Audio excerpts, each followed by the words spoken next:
माझी चूक एवढीच आहे की मी सगळ्यात आधी सांगितलं. आता हळूहळू लोक मानसिकदृष्ट्या स्थिरस्थावर झाल्यावर त्यावर विचार करतायत. अजित पवारने का पहिल्यांदाच विमान प्रवास केला नाही ना. बेसिकली ते अशा पद्धतीनं हेलिकॉप्टर किंवा चार्टर विमानानंच प्रवास करायचे. त्याच्यामुळे ही व्यवस्था करणाऱ्या लोकांना कोणती विमानं, कोणता पायलट हे सगळं माहीत असतं.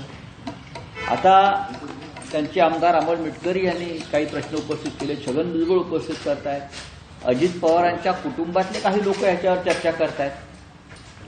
मला असं वाटलं संसदेमध्ये या विषयावरती हा मुद्दा रेकॉर्डवरती आणला पाहिजे. मी तो आणला आणि मागणी केली की एक निष्पक्ष चौकशी.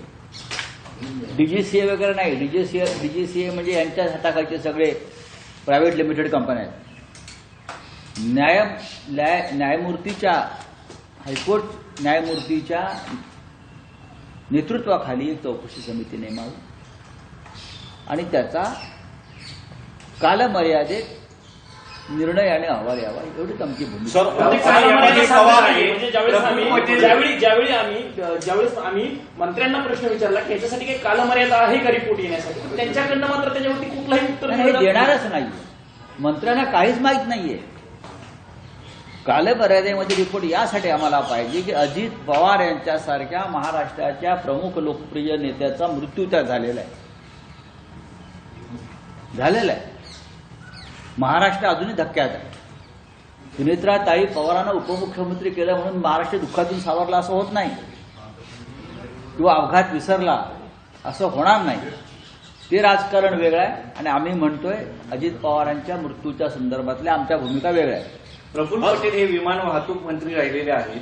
या संदर्भामध्ये घातपात आहे की अपघात आहे या संदर्भात त्यांनी कुठलंही भाष्य अद्यापर्यंत केलेलं नाहीये. याकडे कसं बघता? प्रधानमंत्र्यांनी सांगायला पाहिजे होतं, गृहमंत्र्यांनी बोलायला पाहिजे होतं, नागरी विमान उड्डाण मंत्री आहेत त्यांनी बोलायला पाहिजे होतं. मी प्रफुल्ल पटेलांना काय प्रश्न विचारणार? प्रफुल्ल पटेल पक्षाचे अध्यक्ष व्हायला त्यांना घाई झालेली असं मी पाहतो आहे. प्रफुल्ल पटेल किंवा अन्य कोणीही त्याच्यामध्ये न पडता उच्च न्यायालयाच्या न्यायमूर्तींच्या अध्यक्षतेखाली एक स्वतंत्र चौकशी यंत्रणा निर्माण करून कालमर्यादेमध्ये त्याचा निकाल यावा. शरद पवार आणि अजित पवार यांची इच्छा होती की दोन्ही पक्ष एकत्र यावं. पण तुम्हाला काय वाटतं की काय अडचणी येत आहेत त्यांच्या? अडचण ही आहे की मोदी आणि शहांची आणि फडणवीसांची.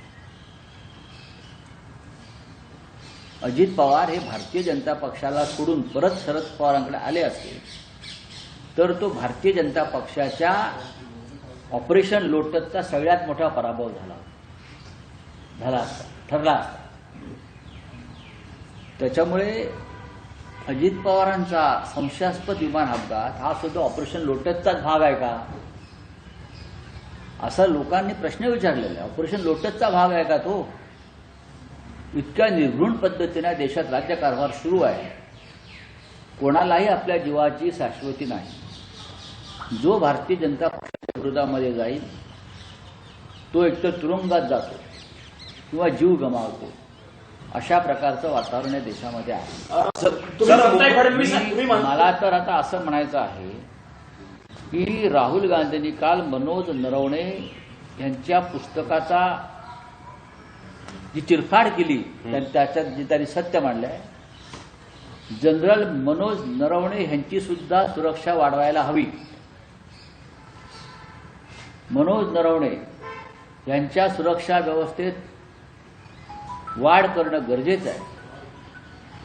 भाजपचे लोक किंवा यंत्रणा काय करतील त्याचा भरोसा नाही. मुंबई महानगरपालिका पटेल एका मराठी माणसाकडे हा पक्ष असावा, मात्र जी माहिती मिळते त्याच्यानुसार आता जे अरोरा आहेत हे देखील पक्षामध्ये महत्वाचे डिसिजन घेताना पाहायला मिळतात. बघा, हा पक्ष आता अजित पवारांचा राहिलेला. अजित पवारांच्या पक्षाचा चेहरा हा महाराष्ट्राचा आणि मराठमोळा होता. आता गिधाड त्या पक्षावर तुटून पडणार आहेत आणि त्या पक्षाची लचके तोडणार. सर, मुंबई महानगरपालिकेत दोन्ही ठाकरे बंधूंनी एकत्र निवडणूक लढल्या होत्या, मात्र दोघांनी वेगवेगळे गट स्थापन केले आहे आणि यामागचं नेमकं कारण काय आणि त्याच्या पद्धतीचं रजिस्ट्रेशन केलेलं आहे. कशा करता पाहिजे तुम्हाला? हे त्यांचा पक्ष स्वतंत्र आहे, आमचा पक्ष स्वतंत्र आहे. आम्ही यापुढे एकत्र राहणारच आहोत ना. दोन स्वतंत्र पक्षाने दोन स्वतंत्र रजिस्ट्रेशन केलं पण आम्ही आहोत एकत्रच, आम्ही एकत्रच राहणार आहोत, काळजी नसावी. काल राजसाहेबांनी पण ते सांगितलेलं आहे. राऊतसाहेब तुम्ही बोलताना आता असं म्हणाले की अमित शहा, फडणवीस आणि पंतप्रधानांचा अजित पवारांना हे विरोध दिसतोय पक्ष एकत्र करण्यामध्ये. आता पण जी माहिती मिळते त्या माहितीनुसार नोव्हेंबर महिन्यामध्येच भाजपच्या वरिष्ठांकडनं यासाठी ग्रीन सिग्नल दिला गेला होता. मग आता अडचण काय आहे नेमकी? म्हणून तर मी म्हणतोय ना, ग्रीन सिग्नलला काय विचारत्या भारतीय जनता पक्षाच्या तुम्ही? ग्रीन सिग्नल तर उद्धव ठाकरे साहेबांनी दिला होता मुख्यमंत्री व्हायला तेव्हा, अमित शहानी. भाजपवर ते काय विश्वास ठेवतात? तो काय विश्वास ठेवण्याचा लायकीचा पक्ष आहे का? सर, एनडीएची बैठक सुरू आहे आता आणि एनडीएच्या बैठकीमध्ये पंतप्रधानांना हार घालण्याची जबाबदारी ही प्रफुल्ल पटेल यांना देण्यात आलेली आहे. हो, त्यांनी फार मोठं काम केलेलं आहे ना आता अलीकडच्या काळात. काल आपण पाहिलं असेल की संसदेच्या आवारामध्ये अमित शहा आणि प्रफुल्ल पटेल यांचे फोटो आले आहेत ना, हातात हात घालून असे घट्ट मिठी मारून चाललेले आहेत. म्हणून तर आम्हाला शंका येत आहेत अजित पवारांच्या बाबतीत. ज्या आमच्या मनात शंका निर्माण झालेल्या आहेत त्या ह्यासाठीच आहेत की अजित पवारांचं काही ऑपरेशन लोटसच्या माध्यमातून बरं वाईट झालं नाही ना, हे दुर्दैवाने आम्हाला म्हणावं असं वाटतं. एक मुद्दा असा आहे की राष्ट्रवादीचे नेते नवाब मलिक यांच्याविरुद्ध भाजपने निवडणुका लढवल्या, मात्र आता महानगरपालिकेमध्ये त्यांनाही सोबत घेतलं गेलंय. आणि हो, तेव्हा पाहिलं भगवा मी. हिरवा असाही विषय करण्यात आला. नाही, काल मी त्यांच्या नेत्यांचं वक्तव्य ऐकत होतो आधीची, की नाही नाही नाही काही झाले तरी नवाब मलिक आणि त्यांच्या लोकांना आम्ही आमच्या सोबत घेणार नाही. मग आता कशाला चाटताय?